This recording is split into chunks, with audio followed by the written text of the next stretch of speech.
چونکہ یہ عام عوام کی پراپرٹی ہے تو اس کے ساتھ جو مرضی کو سلوک کرے. ایک سرکاری چراگاہ تھی جس کے اندر جانور چرا کرتے تھے. ہمارے ہاں بھی پنجاب میں کچھ جگہیں ہوتی ہیں تو ہم لوگ کہتے ہیں شام لاٹ ہے. سرکاری چراگاہ میں جانور چرا کرتے تھے. حضرت عمر فاروق رضی اللہ تعالیٰ عنہ کے صاحبزادے سیدنا عبداللہ ابن عمر رضی اللہ تعالیٰ عنہ نے بھی ایک اونٹ خرید لیا. تو سب لوگوں کے جانور سرکاری چراگاہ میں چرتے تھے. آپ نے بھی اپنا جانور وہاں چرنے کے لیے کھانے پینے کے لیے چھوڑ دیا. وہ جب اونٹ آیا تو پتلا تھا. کچھ دنوں کے بعد وہ فربا ہو گیا, طاقتور ہو گیا, موٹا تازہ ہو گیا. حضرت سیدنا عبداللہ ابن عمر رضی اللہ تعالیٰ عنہ نے بیچا تو وہ ڈبل قیمت سے بھی زیادہ کا بکا, کیونکہ پہلے دبلا پتلا تھا, اب موٹا تازہ فربا ہو گیا. حضرت سیدنا فاروق اعظم رضی اللہ تعالیٰ عنہ کو پتہ چلا تو بلایا. فرمایا پتر اونٹ بیچ دیا ہے؟ ابا جی بیچ دیا ہے. فرمایا کتنے کا خریدا تھا؟ اتنے کا. بیچا کتنے کا؟ ڈبل قیمت بتائی. فرمایا اس طرح کر کے اصل رکھ لے اور جو اوپر ملی ہے مجھے دے دے. حضور آپ نے کیا کرنی ہے؟ فرمایا میں سرکاری خزانے میں جمع کروں گا. حضور کیوں؟ فرمایا اس لیے کہ تیرا اونٹ سرکاری جگہ پہ چرا کرتا تھا, وہ گھاس سرکاری جگہ سے کھاتا تھا. حضور سب کے کھاتے. حضرت عبداللہ ابن عمر کہنے لگے سب کے کھاتے ہیں. آپ فرمانے لگے تو سب میں شامل نہیں ہے, تو امیر المومنین کا بیٹا ہے. تجھے میں یہ حق نہیں دے سکتا, تیرے اوپر تھوڑی سختی زیادہ کی جائے گی. تجھے یہ حق نہیں ملے گا. تو اپنے اونٹ کو چونکہ سرکاری چراگاہ میں چرایا کرتا تھا, لہذا تجھے وہ جو اصل رقم یہاں جمع کرانی پڑے گی. ہمارے تو بچے پہلی بات تو یہ ہے کہ بات ہی نہیں سنتے. یہ سب کے بچوں کی بات کر رہا ہوں. وہ ٹیچر کے بچے ہوں, سیٹھ کے بچے ہوں, پیر کے بچے ہوں, امام صاحب کے بچے ہوں, کسی کے بچے ہوں, پہلے تو سنتے نہیں. اور اللہ خیر کرے اگر آپ کوئی سنانا چاہیں تو فوری طور پر وہ ہوم منسٹری کے پاس پہنچ جاتے ہیں. ان کی اماں ان کی وکیل بن جاتی. آپ کہہ ہی کچھ نہیں سکتے. حالات رخ بدل جاتے. اس کا نقصان یہ ہوتا ہے کہ ان کو تراشا نہیں جا سکتا, ان کو ہیرے نہیں بنایا جا سکتا. ان کے اوپر کچھ ایسی میل کچیل چڑھ جاتی ہے جو بڑی عجیب و غریب ہوتی. اور کچھ لوگ ایسے ہوتے ہیں جو خرابی کرنے میں بھی اپنا کردار ادا کرتے ہیں, خرابی کرنے میں. اور بڑے لوگوں سے منسلک ہونے کے لیے لوگ رستے تلاش کرتے ہیں, رستے. میں چونکہ چیزوں کا مطالعہ کرنے کا بڑا شوقین ہوں, تو میری والدہ داخل تھیں کئی سال پہلے ہسپتال میں, تو مجھے اس ہسپتال میں کچھ دن رہنا پڑا. ایک پرائیویٹ ہاسپٹل تھا, تو اس میں انہوں نے جگہ جگہ لکھ کے لگایا تھا ملازمین کو بخشیش نہ دیں. ہم ان کو بڑی اچھی معقول تنخواہ دیتے ہیں, سیلری بڑی عمدہ ہے, تو لوگ بخشیش نہ دیں. میں نے جو مینجمنٹ کے لوگ تھے ہاسپٹل کی, ان میں سے ایک سے میں نے کہا کہ اگر کوئی بندہ اپنی خوشی سے دینا چاہے تو آپ نے بڑا موٹا لکھ کے لگایا برائے مہربانی ان کو بخشیش نہ دے. اس نے بڑی قیمت, سادہ آدمی تھا پر میری بڑی اس نے مجھے بات بتائی, مجھے نفع ہوا. کہنے لگے مولوی صاحب جب کچھ امیر لوگ ہسپتال میں مریض لے کے آتے ہیں تو وہ صفائی والے کو پہلے ہی 500 روپیہ دکھا لیتے ہیں آتے ہی. پھر وہ جیسے آواز دیتے ہیں صفائی والے فٹافٹ اندر آتے ہیں, ان کا کمرہ صاف کرتے ہیں. تو سارے تو بیچارے اتنے مالدار نہیں ہوتے کہ آتے ہی پہلے کام والے کو 500 دیں. پھر نقصان کیا ہوتا ہے کہ یہ جن کی ذمہ داری ہے بہت ساری ڈیوٹیاں کرنے کی, یہ ڈیوٹی نہیں کرتے. یہ پلٹ کے ان کے طرف دیکھتے ہیں جن کے گھر سے سالن صحیح آتا ہے. ادھر ان کی توجہ زیادہ ہو جاتی ہے, جو نوٹ ان کو زیادہ دکھاتے ہیں, جو پھل لے کے آتے ہیں تو آدھا ان کو دیتے ہیں. تو ہم یہ کہتے ہیں یہ کام ہی نہ کرو, یہ اپنی تنخواہ پہ کام کریں تاکہ ہر آنے والے کا درد سمجھیں, ہر ایک کو یکساں یہ سروسز فراہم کریں. تو ہم یہ کام کرتے ہیں. ہم ایم پی اے کے اور کسی سے ہمارا تعلق نہ بنے تو ہم جناب اس کے ڈرائیور سے ہی تعلق بنا لیتے ہیں. ہم وہ جو آپریٹ کرنے والا ہوتا ہے ٹیلی فون, اسی سے بڑا تعلق بناتے ہیں, اس کو مٹھائی کا ڈبہ جلدی پہنچا دیتے ہیں. تو اسی طرح سے بڑے لوگوں کی اولادوں کو بگاڑا جاتا ہے. حضرت عاصم بن عمر رضی اللہ تعالیٰ عنہ, یہ سیدنا فاروق اعظم کے بیٹے تھے, مصر گئے تو لوگوں کو پتہ چلا حضرت عمر کے بیٹے آئے. لوگوں نے تحفے دیے, بڑی بڑی چیزیں آپ کو دی, حضرت عمر کا بیٹا آیا, بڑے گفٹ دیے. تو صاحبزادے واپس آئے تو ان کے پاس بڑے تحائف تھے. سیدنا عمر فاروق رضی اللہ تعالیٰ عنہ نے دیکھا تو فرمایا ادھر لانا تحفے. کہا ابا جی لوگوں نے مجھے دیے ہیں. فرمایا تو نے کیوں بتایا تھا کہ میں امیر المومنین کا بیٹا ہوں؟ کہا حضور ان کو ویسے ہی پتہ چل گیا. فرمانے لگے پتر یہ تحفے تمہیں اس لیے ملے ہیں کہ تم امیر کے بیٹے ہو، یہ تحفے تمہارا حق نہیں، چونکہ تمہیں اس کرسی کی وجہ سے ملے ہیں اور یہ کرسی مسلمانوں کی ہے، لہذا یہ حق بھی مسلمانوں کا ہی ہے۔ یہ لا سارے مال غنیمت میں جمع کیے جائیں گے۔ آپ اپنے گھر سے جب احتساب شروع کرتے ہیں، اپنے گھر سے، اور یہ یاد رکھیں یہ جو لوگ آتے ہیں آپ کے بچوں کو نوازنے کے لیے، یہ انہیں خراب کرتے ہیں، بگاڑ پیدا کرتے ہیں، یہ عجیب و غریب سی چیزوں میں مبتلا کر دیتے ہیں، بچوں کا نقصان ہوتا ہے کل کلام۔ پھر جو شاپر اچھا لے کے آئے پیر صاحب کے بچے ذرا اس سے پیار سے ملتے ہیں، نقصان ہو جاتا ہے، یہ دستے نگر ہو جاتے ہیں، یہ لوگوں کی طرف جیتے ہیں، دوسروں پہ ڈیپینڈ کرنے لگتے ہیں۔ حضرت ابو موسیٰ اشعری رضی اللہ تعالیٰ عنہ نے پہلے تو ایک قلین بڑا سونا تھا، تو آپ نے حضرت عمر کے گھر بھیج دیا کہ چلو ان کے گھر میں ان کی اہلیہ بچھا لیں گی، کہیں سے تحفہ آیا۔ پھر وہ جس کمرے میں مال غنیمت اور خزانہ رکھا جاتا تھا اس کی صفائی کر رہے تھے تو ایک دینار مل گیا، تو وہ دینار بچے سارے جا رہے تھے، تو ان میں سے حضرت عمر کے ایک بیٹے کو چھوٹے کو بلایا اور بلا کے کہا پتر یہ دینار لے لو۔ حضرت عمر نے دیکھا کہ بیٹے کے ہاتھ میں دینار بھی ہے اور گھر میں قالین بھی ہے، ایک موقع پہ وہ قالین گیا، ایک موقع پر بچے کو ایک دینار دیا، تو حضرت عمر اپنی اہلیہ سے پوچھنے لگے یہ کہاں سے آیا قالین؟ کہا جناب ابو موسیٰ اشعری رضی اللہ تعالیٰ عنہ نے بھیجا ہے۔ بیٹے سے پوچھا دینار کہاں سے آیا؟ کہا مجھے انہوں نے ہی دیا ہے۔ آپ نے وہ دینار بھی لیا اور قالین بھی لیا اور اس کو لپیٹا، اور جناب ابو موسیٰ اشعری کو بلایا اور اتنے سخت ناراض تھے، فرمانے لگے ابو موسیٰ اشعری سے کہنا میرے پاس پیدل آئے، گھوڑے پہ نہ آئے۔ اور جب آئے حضرت ابو موسیٰ اشعری تو جناب عمر اتنے ناراض ہوئے کہ وہ قالین لپیٹ کے تو ان کے سر پہ مار دیا، فرمانے لگے پکڑو اپنا دینار، تمہیں پورے مدینے میں میرے بیٹے کے علاوہ کوئی اور نہیں ملے تھا جسے تم خراب کر سکو، میرا پتر ہی ملا تھا بگاڑنے کے، کس نے اجازت دی تم میرے بیٹے کو دینار دو؟ کیوں لائے تم میرے گھر میں قالین؟ حضرت عمر فاروق رضی اللہ تعالیٰ عنہ فرمانے لگے میں زمین پہ سونے کا عادی ہوں، زمین چٹیل بھی ہو تو رب کا بندہ بن کے سوتا ہوں تو اللہ مجھے آرام اور سکون کی نیند عطا فرما دیتا ہے، مجھے تمہارے مخملوں کی اور قالینوں کی ضرورت نہیں ہے۔ احتساب یہاں سے شروع ہوتا ہے بھائی، یہاں سے ہم نہ اپنے گھر میں بیٹھ کے مایوس باتیں کرتے ہیں، اور فلانے کے بچے کہاں پہنچ گئے، فلانے کے بعد بڑا پیسہ آ گیا، میں کچے مکان میں رہوں، میں یہ کروں، دیکھو مجھے نہیں سہولی۔ یہ تو آپ مایوسی والی باتیں کر رہے ہیں، یہ تو آپ کمزور باتیں کر رہے ہیں، یہ تو اس طرح کی باتیں تو ہارے ہوئے لوگ کرتے ہیں۔ اس طرح کا لب و لہجہ تو ان لوگوں کا ہوتا ہے جو احساس کمتری کا شکار ہوتے ہیں۔ یہ آپ نے کس طرح کا لب و لہجہ، اور اپنے بچوں کو آپ بھکاری بنا رہے ہیں تاکہ دوسروں کو دیکھ کے تو مایوس ہو جائیں۔ اٹھ باندھ کمر کیوں ڈرتا ہے، پھر دیکھو خدا کیا کرتا ہے۔ آپ کا جو احساس ہے وہ اتنا خوبصورت ہو، آپ کے لہجے کے اندر اس قدر ٹھہراؤ ہو، آپ کو اطمینان آ چکا ہو، اور آپ کے بچے کبھی بھی کمپیریزن نہ کریں اپنا کسی کے ساتھ، کبھی بھی انہیں کرنے نہ دیں۔ آپ کبھی وہ کبھی یہ بات نہ کریں کہ فلانے زیادہ اچھا کھاتے پیتے ہیں تو ہم کدھر ہیں، کرنے نہ دیں انہیں بتائیں کہ بیٹا اپنی مٹی پہ چلنے کا سلیقہ سیکھو، سنگ مرمر پہ چلو گے تو پھسل جاؤ گے۔ ان کو بتائیں کہ جو تمہارے پاس ہے یہ خدا کا عطیہ ہے، اسی پر تم نے قناعت کرنی کبھی بھی۔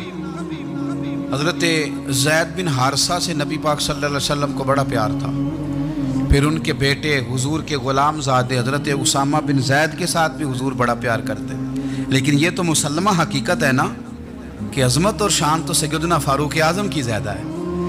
امت کا اتفاق ہے کہ نبیوں کے بعد سب سے بڑا درجہ جناب صدیق اکبر کا، اور پھر اللہ نے مقام عطا کیا حضرت فاروق اعظم کو، یہ بڑے لوگ تھے۔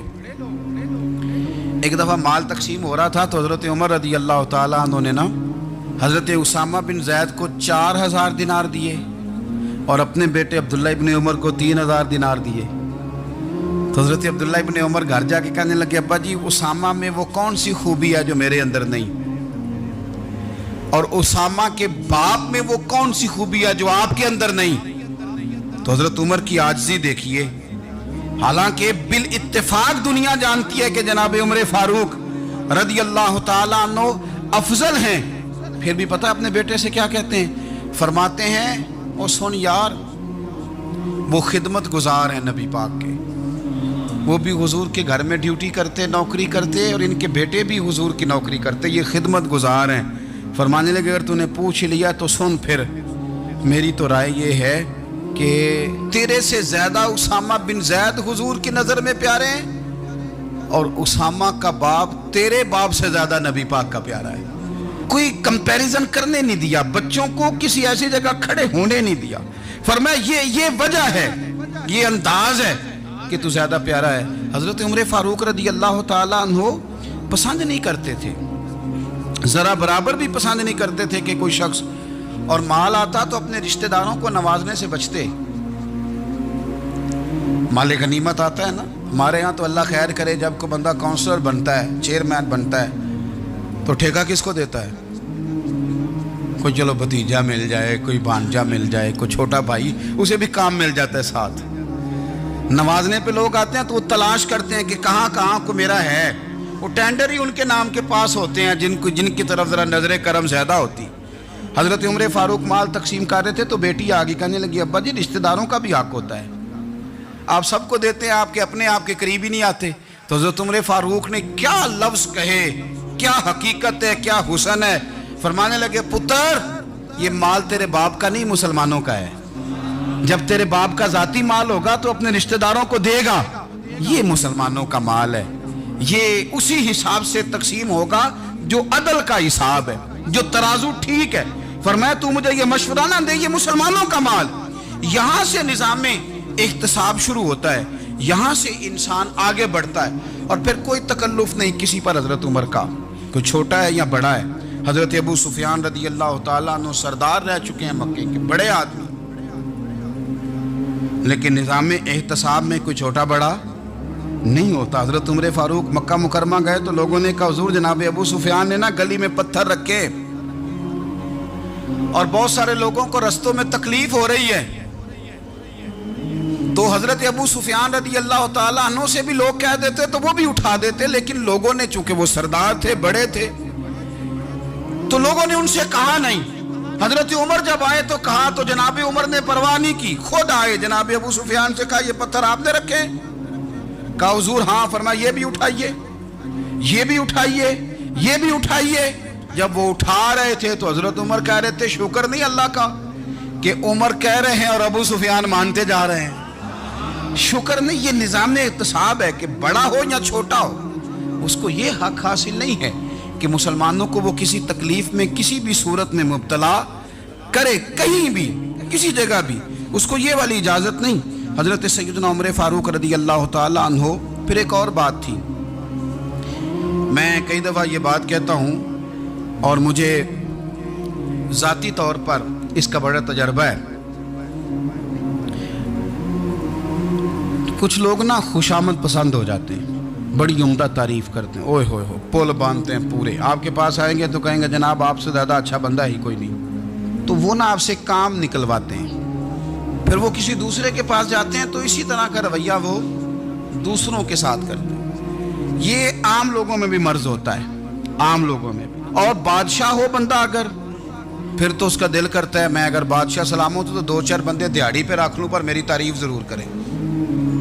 پابندی ہوتی ہے، لوگ یہ کام بڑے شوق سے کرتے ہیں۔ اور شیخ سعدی فرمایا کرتے تھے لکڑی کو گھن کھا جاتی ہے اور بڑے لوگوں کو خوشامد کھا جاتی ہے خوشامد۔ حضرت عمر فاروق رضی اللہ تعالیٰ عنہ اس معاملے میں بھی بڑے مضبوط تھے۔ ویسے مجھے اور آپ کو اچھا کون لگتا ہے؟ ہماری غلطیاں بتانے والا؟ ہمارے ایسا فرمایا کرتے تھے اپنے دشمنوں کی باتوں پر بھی غور رکھو، تمہارے دشمن تمہیں نکھار دیتے ہیں، تمہارے اندر جو کوتاہیاں ہوتی ہیں وہ تمہیں پتہ چل جاتی ہیں کہ یہاں میری اصلاح ہو رہی، ان پر غور کرو وہ کیا کہتے ہیں۔ حضرت عمر فاروق کی تعریف کی ایک بندے نے، کمال تعریف کی، اس کا خیال تھا کہ رزلٹ بڑا شاندار آئے گا، بادشاہ کی تعریف ہوتی تھی تو پھر تھیلی جاتی تھی اشرفیوں کی، کمال رزلٹ آئے گا۔ تو حضرت عمر جب وہ پوری کر چکا نا بات تو فرمانے لگے تو خود بھی ہلاک ہوا اور مجھے بھی ہلاک ہی کر دیا، خود بھی تباہ ہوا ہے مجھے بھی تباہ کر دیا۔ کس طرح کی باتیں کر رہا ہے؟ ایک بندہ اور آیا اور اس نے آ کے کہا کہ پوری امت میں سب سے افضل ہے فاروق اعظم آپ ہی ہیں۔ تو تو حضرت عمر فاروق فرمانے لگے تجھے تیری ماں روئے، ابو بکر تجھ سے بھی افضل تھے، تیرے باپ سے بھی افضل تھے، اور صدیق اکبر مجھ سے بھی افضل ہے اور میرے باپ سے بھی افضل ہے۔ یہ تو کس طرح کی بات کر رہا ہے؟ یہاں ہر شے ہضم نہیں ہو جاتی، فوری طور پہ لوگ ڈکار بھی پورا نہیں لیتے۔ قرآن مجید نے کہا فَلَا تُزَكُّوا أَنفُسَكُمْ هُوَ أَعْلَمُ بِمَنِ اتَّقَىٰ، اپنے منہ سے نہ کہو میں پاک صاف ہوں، اللہ زیادہ بہتر جانتا ہے کہ تم میں سے پرہیزگار کون ہے۔ اپنے منہ سے تعریفیں کرتے کراتے ہو، یہ مزاج چھوڑ دیں۔ حضرت عمر رضی اللہ تعالیٰ عنہ پسند نہیں کرتے تھے۔ ایک آدمی نہ چلتا تھا وہاں تو بڑا متکبرانہ چال کے ساتھ چلتا، حضرت عمر نے دیکھا، یہاں تک احتساب فرماتے تھے، زمین پہ زور زور سے پیر پٹکتا، چال بڑی اس کی متکبرانہ، لوگ بڑے پریشان ہوتے۔ حضرت عمر نے ایک دن سمجھایا، باز نہیں آیا، اگلے دن پہ درہ نکال لیا، لگائے 4 درے، فرمایا آج کے بعد نہ چلنا اس طرح مدینے میں پیر پٹک پٹک کے۔ اس وقت تو اسے غصہ لگا، لیکن کچھ دیر کے بعد نا جب غصہ اترا تو حضرت عمر کے پاس آیا، کہنے لگا حضور اللہ آپ کا بھلا کرے، آپ نے درے نہیں مارے، آپ نے تو شیطان بھگا دیا جو میرے ساتھ چمٹا ہوا تھا، چمٹا ہوا شیطان آپ نے مجھ سے بھگا دیا ہے۔ یاد رکھیں مسند امام احمد بن حنبل میں حدیث ہے، اللہ کے پیارے رسول صلی اللہ علیہ وسلم فرماتے ہیں جو دنیا میں متکبرانہ چال کے ساتھ چلتا ہے نا، قیامت کے دن وہ اللہ سے اس حال میں ملے گا کہ رب اس سے ناراض ہوگا۔ متکبرانہ چال سے نہیں چلیں گے۔ تو حضرت فاروق اعظم رضی اللہ تعالیٰ عنہ کا یہ طریقہ تھا کہ آپ خیال کرتے، اور پتہ کس طرح کا آپ کا مزاج تھا، فرماتے تھے تقسیم کرو، دوسروں کا بھی خیال رکھو۔ جس طرح بندہ دیوانہ وار نہیں لوگوں کا خیال رکھتا کہ بندہ بگڑے کوئی نہ، دیوانہ وار۔ کچھ لوگ تبلیغ کرتے ہیں رسمی، اور کچھ لوگ ایسے ہوتے ہیں جو لوگوں کی اصلاح میں دیوانے ہو جاتے ہیں۔ ان کی خواہش ہوتی ہے یہاں بھی بندہ ٹھیک ہو جائے، یہاں بھی بندہ ٹھیک ہو جائے، یہاں بھی بندہ ٹھیک ہو جائے۔ کچھ لوگ کڑی نگرانی کرتے ہیں کہ انسان بگڑنے نہ پائے۔ حضرت عمر فاروق رضی اللہ تعالیٰ عنہ نا گوشت والی دکان کے پیچھے جا کے بیٹھ گئے کئی دنوں تک۔ وہ کہنے لگا حضور یہاں کیا ہے؟ فرمایا تو اپنا کام کرنا، گوشت والی دکان پہ بیٹھے، کام کر اپنا، نگرانی کرنے لگے حضرت عمر۔ پھر آپ نے نا وہ بندے پکڑ لیے، کون؟ جو 2 دن مسلسل گوشت خریدنے آئے، پکڑ کے کھڑا کر لیا، فرمایا تو کل بھی گوشت لینے آیا تھا؟ حضور ہاں۔ فرمایا آج پھر کھائے گا؟ حضور جی۔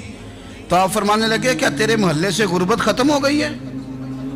تیرے رشتہ دار سارے پیٹ بھر کے کھاتے ہیں، تو 2 دن گوشت لینے آتا ہے؟ فرمایا آج کے بعد مسلسل گوشت لینے آیا تو درے سے ماروں گا، خبردار یہ کام نہ کرنا۔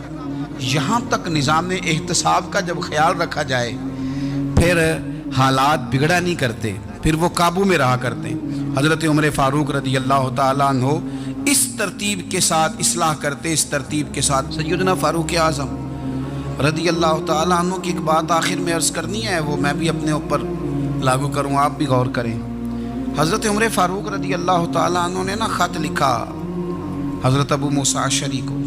آپ فرمانے لگے یاد رکھنا جو گورنر، جو امیر اپنے رب کریم کی فرما برداری کرتا رہتا ہے نا، اس کی رعایا بھی اس کی فرما برداری کرتی ہے، اور جو لوگ اپنے رب کریم کی فرما برداری چھوڑ دیتے ہیں پھر جنہوں نے ان کی فرما برداری کرنی ہوتی ہے وہ ان کی فرما برداری چھوڑ دیتے ہیں۔ آپ نے سپہ سالاروں کو خط لکھے تھے، فوج کے جو جرنیل تھے، کمانڈو تھے، ان کو خط لکھے تھے، فرمایا جو سپاہی نماز نہیں پڑھتا اسے فوج سے نکال دو، اور ساتھ لکھا تھا یاد رکھو جو رب کا وفادار نہیں وہ ہمارا کیسے ہو سکتا ہے، نکال دو ان لوگوں کو، فوج سے الگ کر دو۔ ہم آج جو بے پناہ پریشان ہیں کہ ہمارے بچے بات نہیں مانتے، شاگرد بات نہیں مانتے، ہم شکوے کرتے ہیں، بے ادبی بڑھ گئی۔ ادب کے ساتھ میں گزارش کروں گا بڑوں کی بارگاہوں میں، جو میری طرح کے بڑے بنے ہوئے ہیں، بزرگوں سے نہیں بات کرتا، ان سے میں کہوں گا کہ ہمیں ایک دفعہ اپنے اوپر بھی تو غور کر لینا چاہیے، کہیں ایسا تو نہیں ہے کہ ہم جب تک اللہ تعالیٰ کے فرما بردار تھے، جب تک ہم تقوی کے معیار پر تھے، ہماری بات ماننے والے ہماری بات مان رہے تھے، کہیں ایسا تو نہیں کہ ہم اس معیار سے ہل گئے ہیں تو اب جو ہمارے فرما بردار تھے وہاں سے ہل گئے۔ حضرت عمر رضی اللہ تعالیٰ عنہ فرمایا کرتے تھے کہ لوگوں کو عجب میں مبتلا نہیں ہونا چاہیے، خود پسندی کا جو ماحول ہوتا ہے اس سے لوگوں کو ہمیشہ نکلنا چاہیے۔ حضرت عمر کے ایک صاحبزادے نے کنگھی کر لی, اچھا لباس پہن لیا تو درہ مارا جناب عمر نے. تو آپ کی بیٹی کہنے لگی ابا یہ تو بالکل جائز ہے, اچھے کپڑے پہننا, اچھا لباس پہننا اور سر میں کنگھی کر لینا, اس پر درہ کیوں مار دیا؟ تو آپ فرمانے لگے بیٹا یہ خود پسندی میں مبتلا ہونے لگا تھا, یہ اپنے آپ کو بہت بھلا سمجھنے لگا تھا, اس کا خیال تھا کہ میں یوں میرے علاوہ کوئی نہیں. یہ اس مقام پہ جا رہا تھا جہاں اس کی تربیت رک جاتی, اس لیے درہ مارا ہے. ایک دفعہ حکومتی معاملات کے اندر آپ کی اہلیہ نے مشورہ دینا چاہا. بڑے کام بیویاں نہیں کرتی, بڑے بڑے معاملات میں مداخلت نہیں کرتی. ہمارے بر صغیر میں وہ بادشاہ نہیں گزرا کہ جو فیصلہ کرتا تھا تو کرسی پہ بیٹھ جاتا تھا اور پردے کے پیچھے اس کی بیوی بیٹھ جاتی تھی, اور جب وہ فیصلہ سنانے لگتا تو یوں گردن پیچھے کرتا اور اہلیہ جو کہتی وہ فیصلہ سنا دیتا. لیکن ایک دفعہ خاتون نے ایک آدمی کو حضرت عمر نے معزول کیا تو آپ کی اہلیہ نے, اس آدمی کی اہلیہ حضرت عمر کی اہلیہ سے ملی ہوں گی, تو خاتون نے ذرا سفارش کرنی چاہیے. تو جناب عمر فاروق رضی اللہ تعالیٰ عنہ کے ہاتھ میں عصا تھا, ڈنڈا تھا, 2-3 دفعہ زمین پہ مارا. فرمایا تمہیں کس نے اجازت دی ہے حکومتی معاملات میں مشورہ دینے کی؟ یہ مشورہ مولا علی دیں گے یا عثمان غنی دیں گے؟ آپ کو کس نے اجازت دی؟ وہ حکومتی معاملات, وہ مسلمانوں کا اجتماعی معاملہ وہ مسلمان دیکھیں گے, آپ کو اس میں آنے کی اجازت نہیں ہے. جو آپ کی ذمہ داریاں ہیں, آپ کے حقوق ہیں, ان پر آپ بات کریں. تو بھائی نظام میں احتساب اپنی ذات سے شروع کریں. ہماری اولادیں, ہمارے بچے, وہ باہر سے انہوں نے زیادہ اثر نہیں لیا. ہم نے انہیں بتایا ہے کہ ہم بڑے غریب ہیں, ہم بڑے مجبور ہیں, ہم تو بڑے کمزور ہیں, ہماری تو سنتا کوئی نہیں, یہ تو امیروں کا ملک ہے, اس میں تو فلانے کو اہمیت حاصل ہے. ان باتوں نے ہمارے بچوں کو کمزور کیا ہے, ان باتوں نے ہمارے بچوں کے دلوں میں احساس کمزوری پیدا کیا ہے.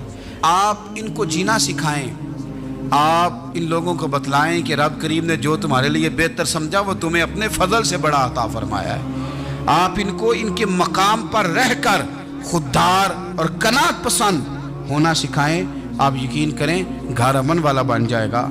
بچے اگر بھنا ہوا گوشت کھا رہے ہوں اور پھر بھی لاڑی رہے ہوں کہ مسالہ میری مرضی کا نہیں, سٹائل میری مرضی کا نہیں, ٹیسٹ میری مرضی کا نہیں, یہ والا گوشت میں نے نہیں کھانا, یہ اس طرح کر کے بھنا ہوتا تو پھر میں نے کھانا تھا, وہ زیادہ خوفناک صورتحال ہو جاتی ہے. لیکن اگر ابا جی, اماں جی, گھر والے کھیتوں میں کام کر رہے ہوں اور بچے اچار کے ساتھ روٹی لے کے جائیں اور بننے پہ بیٹھ کے, پھٹے پہ بیٹھ کے وہ پھر کھانا شروع کریں, اور جب وہ اچار آئے اور وہ ایک دوسرے کو کہیں کہ آج تو 2 کلے ہو گئے میرے کام کے, اس دفعہ تو دیکھنا ہماری فصل کتنی شاندار ہوگی. ایک دوسرے کو دیکھ دیکھ کے وہ ہنسیں اور مسکرائیں اور ان کی باتوں میں لذت ہو, اور پھر وہ کہیں کہ آم بڑے اچھے مل گئے تھے, دیکھو اچار کتنا سونا آ گیا ہے, دیکھو یہ کس قدر زیادہ اچھا ٹیسٹ ہے, تیل بھی بڑا اچھا ہے, گل بھی بڑے وقت پہ گیا ہے.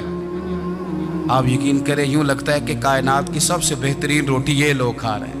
یہ سوچ حضرت عمر نے ہمیں دی ہے, یہ فکر جناب عمر نے ہم تک پہنچائی ہے. اللہ ہمیں سمجھنے کی توفیق عطا فرمائے. آخر دعوایا ان الحمدللہ رب العالمین. بول اٹھا کافر, بول اٹھا. اگر 6 مہینے عمر دنیا میں اور رہتے تو دنیا میں کوئی کافر موجود نہ ہوتا. 6 مہینے. اور جب اس پتلے جلیل کا جنازہ اٹھا, اللہ بخاری پڑھیے نا, اللہم ارزقنا شہادت فی سبیلک, اللہ بسترے کی موت نہ دینا, شہادت کی دینا. عمر شہید ہوئے, مسجد نبوی میں نماز پڑھاتے, اور جب جنازہ اٹھا تو مدینے کا پھر پیچھے جو دلیر بچے وہ مولا علی تھے. مولا علی, جناب عمر کا جنازہ اٹھا تو سب سے پہلی ہائے جو نکلی وہ حضرت علی کی زبان سے نکلی, اور حضرت علی کی ساری داڑھی آنسوؤں سے بھر گئی. لوگوں نے کہا کہ علی کیا ہوا؟ فرمانے لگے تم دیکھ نہیں رہے جنازہ کس کا اٹھا ہے, پلٹ کے دیکھو تو صحیح, تم پتہ نہیں ہے کون گیا ہے. کہ حضور کیا ہوا؟ اب فرمانے لگے عمر اس طرح کے کام کر کے گیا ہے, اب ان کے رستوں پہ کون چلے گا؟ کون اس کے جگر راہ وفا میں نقش ایسے چھوڑ آیا ہوں, میں جس منزل سے گزرا ہوں وہ اب تک یاد کرتی ہے. حضرت علی حضرت عمر کے جنازے پہ کھڑے ہو کے کہتے ہیں اللہ مجھے اس طرح کے عمل کرنے کی توفیق دے جس طرح کے عمر کر کے گیا۔ میرے بھائی، پتلے عزیز، پتلے حریت حضرت عمر رضی اللہ تعالیٰ عنہ جو اپنی زندگی انقلاب والی گزار کے گئے۔ عمر جب دنیا سے گئے تو 80 دینار کا قرضہ تھا، 22 لاکھ مربع میل کا حکمران، اور اپنے بیٹے سے کہنے لگے بیٹے کوشش کرنا تیرے خاندان والے مل کے میرا قرضہ اتار دے، میری قبر پہ بوجھ نہ رہے، اور اگر خاندان والے مدد نہ کریں تو میرے دوستوں سے بات کرنا، وہ مدد نہ کریں تو پھر علی سے بات کرنا۔ ان کا پیار آپس میں اتنا، اور تو اختلاف ثابت کر رہا ہے۔ 80 دینار کا قرضہ چھوڑ کر حضرت عمر دنیا سے گئے، اور جاتی دفعہ کہہ گئے میرے بعد میرے بچوں کو حکومت کے مشورے میں بھی شامل نہ کرنا، حکومت کے مشورے میں بھی میری اولاد شامل نہ ہو۔ اتنا بڑا شخص اتنا بڑا رنگ دے کے یکم محرم کو جب عمر فاروق کا وصال ہوا تو بیٹے سے کہنے لگے اما عائشہ سے جا کے کہو میرا بھی نبی پاک کے روزے میں دفن ہونے کو دل کرتا ہے۔ ایک قبر کی جگہ ہے اما جی نے اپنے لیے رکھی ہے، بخاری یا بخاری۔ حضرت عائشہ کے پاس صاحبزادے گئے، کہنے لگے اما جی عمر کو زخم لگ گیا ہے، حالت بڑی پریشانی والی ہے۔ وہ کہتے ہیں اگر اما اجازت دیں۔ سید عائشہ رو پڑی، فرمانے لگی کہ اپنی قبر کی جگہ تو نہیں نہ کسی کو دیتا، پر عمر نے کمال ہی بڑا کیا، اسے کہو جاؤ گنبد خضرا میں قیامت تک جو مصطفیٰ پہ اور ابو بکر پہ سلام پڑے گا وہ تجھ پہ بھی سلام پڑھ کے جائے گا، جاؤ میں نے جگہ دی۔ اعلیٰ حضرت فاضل بریلوی رحمت اللہ علیہ فرماتے ہیں وہ عمر جس کے آداب شیدہ شکر، اس خدا دوست حضرت پہ لاکھوں سلام، اس خدا دوست حضرت پہ۔ آپ یقین کریں ممبر پہ بیٹھا ہوں، حضرت عمر کا جب نام لیتا ہوں تو میرے وجود کے رونگٹے کھڑے ہو جاتے ہیں۔ حضرت عمر کی زندگی جب پڑھتا ہوں تو لگتا ہے خدایا ایسے شخص بھی دنیا میں آئے کہ حضرت عمر رضی اللہ تعالیٰ عنہ کا آج یوم شہادت ہے۔ میرا تو دل کرتا تھا کہ فجر سے باتیں شروع ہوں اور سارا دن ہی عمر کی باتیں ہوتی رہیں، سارا دن جناب عمر کی باتیں، سارا دن، اس لیے کہ ذکر جناب عمر کا ہوگا پر راضی اللہ کے رسول ہوں گے۔ میرے رسول پاک علیہ السلام سب کے لیے دعا مانگتے ہیں نا، حضور کی دعا عام ہے، لیکن مصطفیٰ کریم نے کعبے کا غلاف تھام لیا اور غلاف کعبہ کو حضور نے سینے سے لپٹایا اور سینے سے چمٹا کے کہا اللہ میں نے تو کبھی سوال ہی زیادہ نہیں کیے، میں کرنے آیا ہوں، مجھے عمر دے دے، عمر دے دے۔ حضور نے مانگ کے لیا، اور پھر جب جس کو حضور مانگے اللہ سے، حضرت عوف بن مالک اشجعی ایک صحابی ہیں، حضرت عوف بن مالک رضی اللہ تعالیٰ عنہ فرماتے ہیں کہ جناب ابو بکر صدیق کا زمانہ تھا تو میں نے خواب دیکھا، میں نے خواب میں جناب عمر کو دیکھا، اور میں نے دیکھا کہ کوئی کہنے والا کہہ رہا ہے کہ عمر وہ ہے کہ اللہ کے رستے میں کوئی اسے جتنا مرضی برا بھلا کہے یہ پرواہ نہیں کرتا۔ کس کے رستے میں؟ بولے سارے۔ اس کا مطلب ہے اللہ کے رستے میں لوگ برا بھلا بھی، قرآن مجید نے کہا وَلَا يَخَافُونَ لَوْمَةَ لَائِمٍ، کچھ لوگ ایسے ہیں جو برا بھلا کہنے والوں کی لوگ پرواہ نہیں کرتے۔ اور دوسری بات میں نے یہ دیکھی کہ عمر خلیفہ بنے گا، اور تیسری بات میں نے خواب میں یہ دیکھی کہ عمر شہید بھی کیا جائے گا، عمر شہید بھی ہوگا۔ یہ میں نے 3 باتیں خواب میں دیکھی۔ فرماتے ہیں میں نے آ کے خواب حضرت ابو بکر صدیق کو سنائی، وہ خلیفہ تھے، وہ کہنے لگے ٹھہر جا میں عمر کو بلاتا ہوں، اس کے سامنے دوبارہ سنانا، اس کے سامنے۔ فرماتے ہیں میں نے بلایا حضرت عمر فاروق کو، آ کے بیٹھے، خواب شروع ہوا، کہا ایک بات تو میں نے یہ دیکھی کہ آپ ملامت کرنے والے کی پرواہ نہیں کرتے، دوسرا آپ خلیفہ بنے گے۔ جناب عمر کہنے لگے چپ کر، ابو بکر کے سامنے ہی کہہ رہا ہے، چپ کر، خلیفہ کے سامنے ہی کہہ رہا ہے۔ تو حضرت ابو بکر صدیق کہنے لگے عمر اسے کہنے دو، مجھے لگتا ہے رب کی رضا یہی ہے کہ میرے بعد اگر مصطفیٰ کا منبر ملے تو عمر کو ملے، اسے کہنے دو، کہنے دو۔ حضرت عمر رضی اللہ تعالیٰ عنہ کو تیسری بات کہی، حضرت عوف بن مالک نے کہا آپ شہید کیے جائیں گے، میں نے خواب دیکھی ہے۔ نیک لوگوں کے خواب بڑی حد تک سچے ہوتے ہیں، کہا میں نے خواب دیکھی ہے۔ تو حضرت عمر کہنے لگے شہید تو دلیر لوگ ہوتے ہیں، شہید تو دلیر، جسے سارا زمانہ دلیر کہہ رہا ہے وہ اپنے بارے میں کیا کہہ رہے ہیں؟ کہتے ہیں شہید تو بتلے میں تو کاہل سا آدمی ہوں, سست آدمی ہوں, میں تو اتنا کام ہی نہیں کرتا, تو یہ خواب تو نے جو دیکھا ہے نا پھر سے دیکھنا. تو ابو بکر صدیق فرمانے لگے عاجزی نہ کر, انکساری نہ کر, تو جو کہہ رہا ہے ٹھیک کہہ رہا ہے, لیکن مجھے سن کے شکر بھی ہوا ہے اور افسوس بھی ہوا ہے. افسوس اس بات کا کہ تیرے جیسا بتلے عظیم چلا جائے گا, اور شکر اس بات کا کہ رب تجھے زندگی بھی اعزاز والی دے گا, اور شہادت کی موت دے کے اللہ تجھے موت بھی عزت والی عطا فرمائے گا. اللہ موت بھی تجھے عزت والی دے گا, تجھے کاہلوں جیسی موت اللہ. حضرت فاروق اعظم رضی اللہ, او بھائی یہاں تو اس زمانے کا سب سے بڑا مسئلہ پروٹوکول ہے. ہم چھوٹے طبقے سے لے کر بڑے سارے پروٹوکول کے قائل ہیں, پر حضرت عمر رضی اللہ تعالی, حضرت عمر کی سادگی اور پھر جناب عمر کی عاجزی, جب انسان اپنے اوپر سوار کر لیتا ہے نا, سوار کر لیتا ہے, میں بدکار پرانا خادم, کسے در ملی نٹ ہوئی, تے واصف یار نے نظر جو کیتی تے واصف ہی ہو. میں اکثر سوچتا ہوں حضور نے جہاں بھی کہا نا, فرمایا میرے بعد نبی ہوتے تو خطاب کے بیٹے عمر ہوتے. حضور نے فرمایا عمر جس رستے سے جاتا ہے شیطان وہ رستہ بدل جاتا ہے. نبی پاک صلی اللہ علیہ وسلم نے فرمایا میرا عمر وہ ہے کہ اس کی زبان پر حق جاری ہے. حضور علیہ السلام نے فرمایا 950 سال حضرت جبریل میرے عمر کی شان بیان کریں تو ان کی عظمت ختم نہیں ہوتی. 950 سال جبریل عظمت بیان کرے تو ختم نہیں ہوتی. یہ بات ہے حضرت عمر کی, اور فرمایا عمر ابو بکر کی نیکیوں میں سے ایک نیکی ہے. یہ شان ہے اب عمر فاروق رضی اللہ تعالیٰ عنہ کی. حضور نے فرمایا میرے بعد نبی ہوتے تو عمر ہوتے, جس گلی سے عمر آئے شیطان رستہ بدل جائے. میرے عمر فاروق کی شان 950 سال بیان ہو تو ختم نہ ہو. عمر کی زبان پر اللہ حق بیان کرتا ہے, جو عمر کہتا ہے وہی رب کر دیتا ہے. حضور ساری زندگی فضیلتیں بیان کرتے رہے, عمر جواب میں کیا کہتے ہیں؟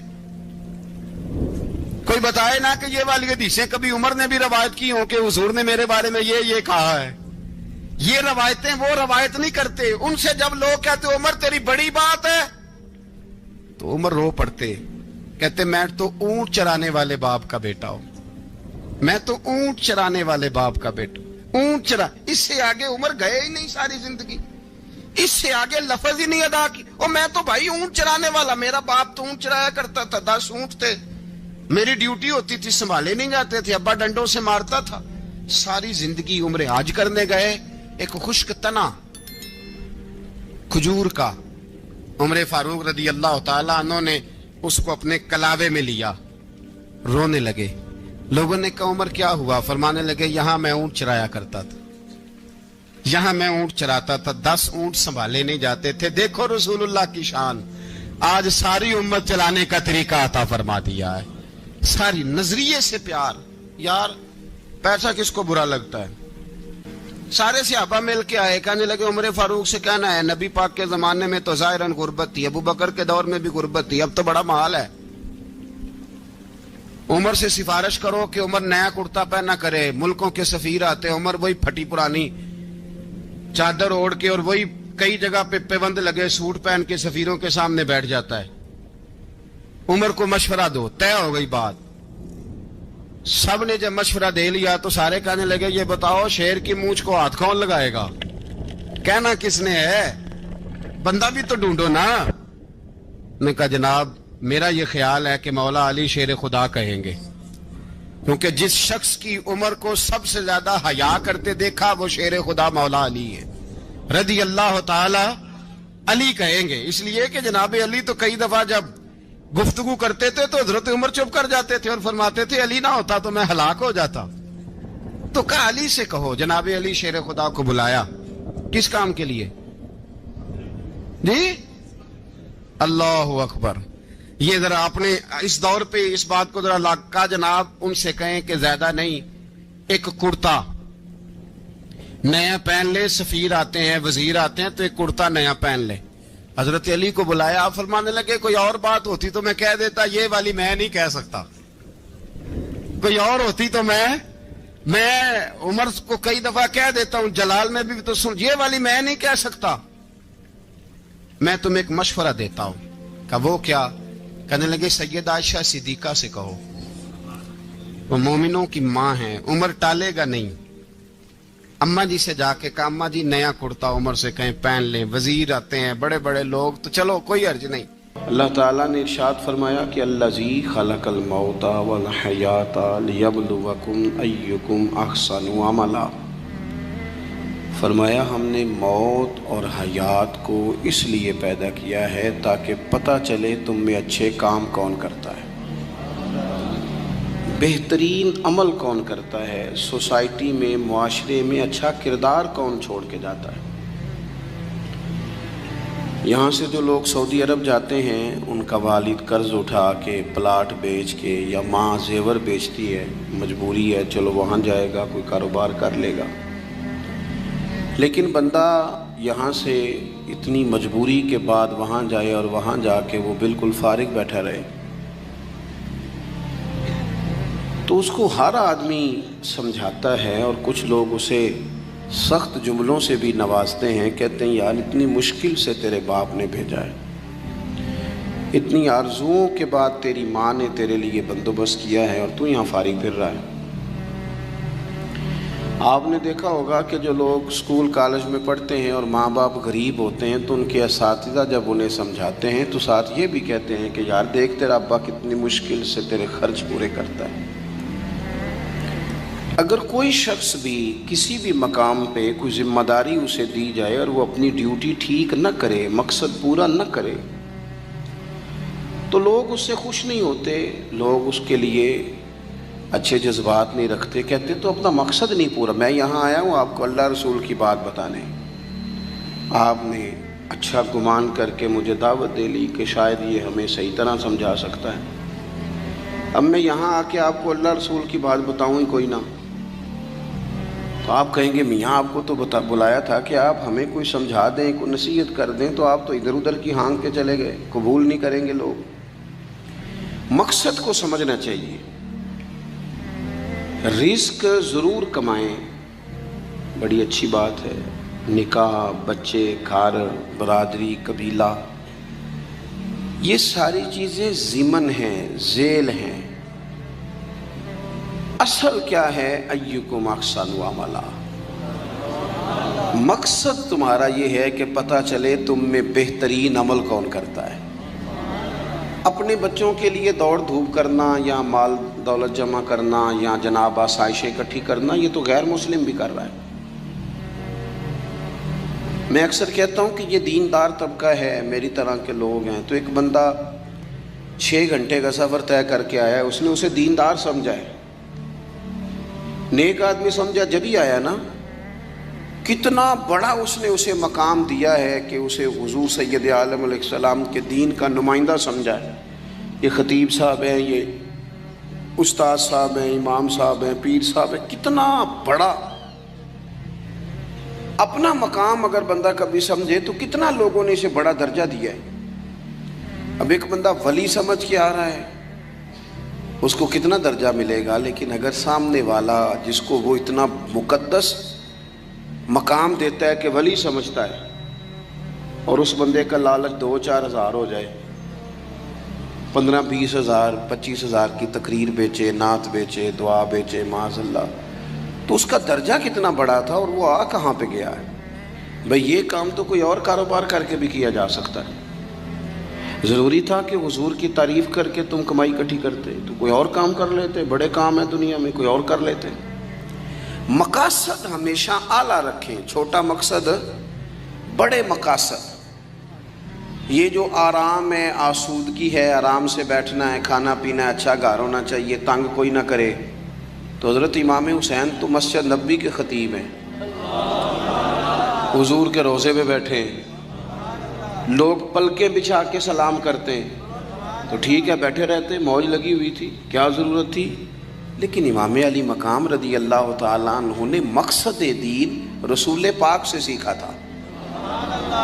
اپنی زندگی میں آگے بڑھنا، کچھ جد و جہد کرنا، ملت کے لیے، قوم کے لیے، وطن کے لیے، اپنوں کے لیے کوئی کوشش کرنا، ہمت کرنا، نکلنا. اور اپنی ذات سے اٹھ کر تھوڑا سا سوچنا، یہ معیار دین ہے۔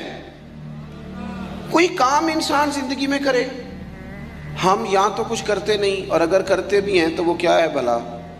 مرضی کے کپڑے خرید لو، مرضی کے جوتے لے لو، مرضی کا مکان بنا لو۔ آپ حیران ہوں گے کہ ہم اس ملک میں رہتے ہیں جہاں سیلاب آیا ہوا ہے، غریب لوگ تکلیف میں ہیں، لوگ خیمہ بستیوں میں رہتے ہیں، پر نئے ماڈل کا موبائل مارکیٹ میں آئے تو وہ شارٹ ہو جاتا ہے۔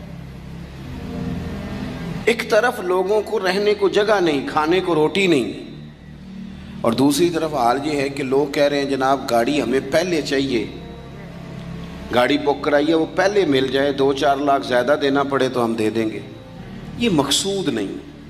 مقصد جب بڑا ہو جاتا ہے نا، بڑا، پھر خود بخود یہ چیزیں چھوٹی لگنے لگ جاتی ہیں۔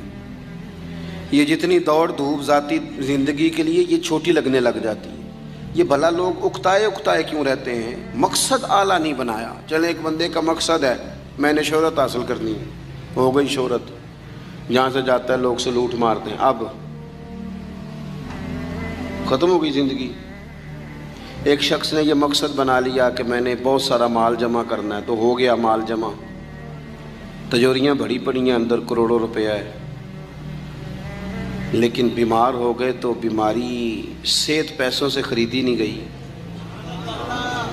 نہیں خریدی گئی۔ حضرت حسن بصری کہتے ہیں کہ میں ایک بادشاہ سے مجھے کوئی کام تھا، میں ملنے گیا تو مجھے پتہ چلا کہ بادشاہ سال میں ایک دفعہ اپنے گاؤں جاتا ہے۔ میں اس کے پیچھے اس کے گاؤں چلا گیا تو وہاں ایک قبر تھی۔ بادشاہ نے سب سے پہلے پڑھے لکھے لوگ لا کے قبر کے قریب کھڑے کیے، تو میں نے پوچھا یہ کیا ہو رہا ہے؟ کہنے لگے ذرا دیکھو، یہ بادشاہ کا ایک ہی بیٹا تھا، ایک کی اکلوتا اس کی قبر ہے۔ پڑھے لکھے لوگ پہلے کھڑا کیے، پھر اس کے بعد اس نے ڈاکٹر حکیم طبیب کھڑے کیے، پھر اس کے بعد اس نے فوجی سپہ سالار نیزہ باز گھوڑ سوار کھڑے کیے۔ یہ کیا ہو رہا ہے؟ تو کہتے ہیں مجھے بتایا گیا اس کا ایک ہی بیٹا تھا، بیمار ہو گیا، پھر فوت ہو گیا۔ بادشاہ سال کے بعد یہاں آ کے کہتا ہے پتر یہ سارے پڑھے لکھے لوگ میں نے تیری قبر پہ کھڑے کیے ہیں ملک کے، اگر علم لڑا کے تجھے بچایا جا سکتا تو شاید میں مرنے نہ دیتا۔ پھر یہ حکیم طبیب یہ سارے کھڑے ہیں، اور بادشاہ کہتا ہے بیٹا اگر یہ ساری ان کی دانائی دے کے تجھے بچایا جا سکتا تو شاید میں تجھے مرنے نہ دیتا۔ پھر بادشاہ سپہ سالاروں کو، گھوڑ سواروں کو، تیر اندازوں کو کھڑا کر کے کہتا ہے پتر اگر طاقتیں لڑا کے بھی موت روکی جا سکتی معاذ اللہ تو شاید میں روک لیتا۔ پھر وہ آخر میں اپنے سر سے تاج اتار کے قبر کے پیروں والی سائڈ پہ رکھ کے رو پڑا، کہنے لگا پتر اگر حکومت دے کے تخت دے کے بھی تجھے بچایا جا سکتا تو میں فقیر بن کے زندگی گزار لیتا پر تجھے بچا لیتا، لیکن کل نفس ذائقۃ الموت۔ ہم نہ بھول گئے اصل مقصود کیا ہے، کیوں آئے ہیں۔ ہمارا طرز زندگی اٹھنا بیٹھنا چند ذاتی معاملات کے لیے، چند ذاتی۔ میں کہتا ہوں کہ اگر دین پر بھی عمل، دیکھنا وظیفہ پڑھنے سے روزی میں برکت ہوتی ہے شک کوئی نہیں، صدقہ دینے سے بلائیں دور ہوتی ہیں شک، بالکل ٹھیک باتیں اپنی جگہ پہ۔ کیا صدقہ رب راضی کرنے کے لیے دینا ہے کہ بلا دور کرنے کے لیے؟ شک کوئی نہیں اس میں کہ آپ اللہ کی راہ میں خیرات کریں گے تو روزی میں برکت ہوگی، تو آج آ کے وہ وظیفہ بھی صرف روزی میں برکت کے لیے ہی پڑھنا ہے۔ وہ جو سب سے بڑی رضا ہے رب کی، دیکھو ضروری نہیں ہوتا۔ میرے حضرت صاحب رحمۃ اللہ علیہ ایک دفعہ بھی میرے گھر نہیں آئے، اور آپ حیران ہوں گے کہ میں سمجھتا ہوں کہ شاید بہتر ہوا، کیونکہ میری اتنی حیثیت نہیں نا، اوقات نہیں نا، میں کو جیتے دل بر سونا، میں کیوں کر اس نو بھاواں، او ویڑے میرے وڑدا نہ ہی پئی لکھ وسیلے پاواں۔ میں سمجھتا ہوں کہ اگر ان کی بات مان لی، ان کے طریقے پہ عمل کر لیا، ان کی کوئی رضا مل گئی اپنے بزرگوں کی، اساتذہ کی، تو یہ زیادہ ضروری کام ہے یا زیادہ ضروری کام یہ ہے کہ فوٹو ساتھ آ جائے، یا زیادہ ضروری کام یہ ہے کہ وہ کسی جگہ ریکارڈڈ، باقاعدہ ریکارڈڈ میری تعریف کر دیں کہ بلے بلے؟ یہ تو ٹھیک ہی نہیں۔ چیزوں کو جب تک ان کی اصل میں نہیں لیا جاتا، اصول میں، اتنی دیر تک معاملات بہتر ہے۔ ہم آئے ہیں دنیا میں بڑے بڑے کام کرنے، ہمیں کوئی کام کرنا چاہیے، ہمارا بڑا وقت ضائع ہوتا ہے، کوئی مقصد نہیں ہمارا فضول خوش گپیوں کا، لیکن مار رہے ہیں گپے۔